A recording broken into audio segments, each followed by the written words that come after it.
Our fourth video for personal finance has us describing what risk tolerance is and whether or not I myself am risk averse.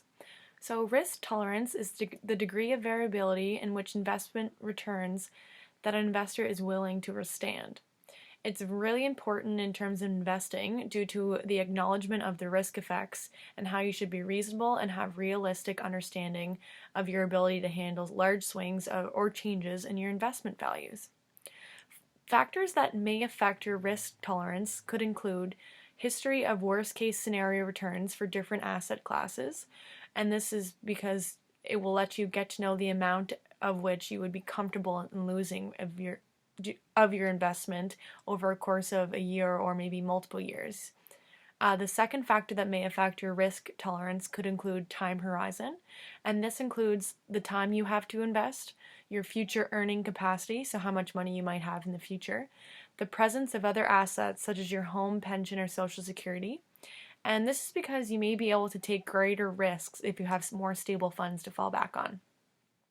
There are three types of risk-tolerant investors.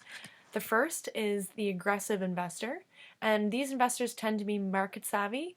They tend to have a strong understanding of what the market includes and what they will win or lose, depending on which investment they take. Typically high risk and high reward outcomes for this kind of investor. So an example would be a highly skilled investor from an institution or corporation that lives and breathes investments and knows everything ins and outs of all the aspects of risk and reward.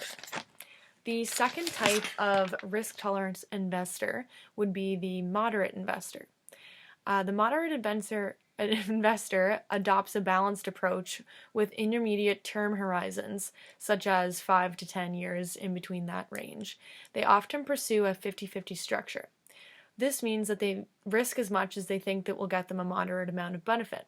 Good enough to earn, but also good enough that they won't lose a lot of investment money, and they know that.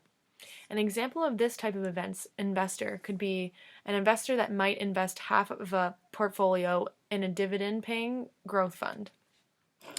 The third type of a risk tolerance investor is a conservative risk tolerance investor.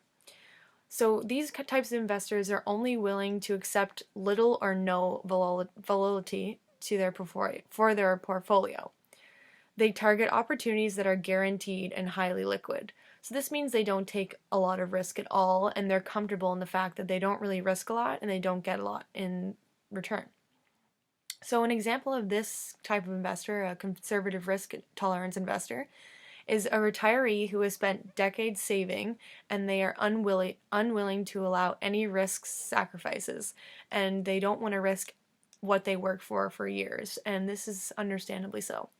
So in terms of what kind of investor I think that I might be, I think that right now I would be a moderate type of investor, and I think that this is because I do enjoy taking risks and seeing high rewards, but as of right now I don't have that much money to bet and get, well, not bet, but invest and get a whole lot back. So I think my smartest decision would be to stay within the moderate to conservative risk type of investor, and hopefully if I make more money in the future I can go to a more aggressive investor and get a higher reward, high risk for high reward. Thank you.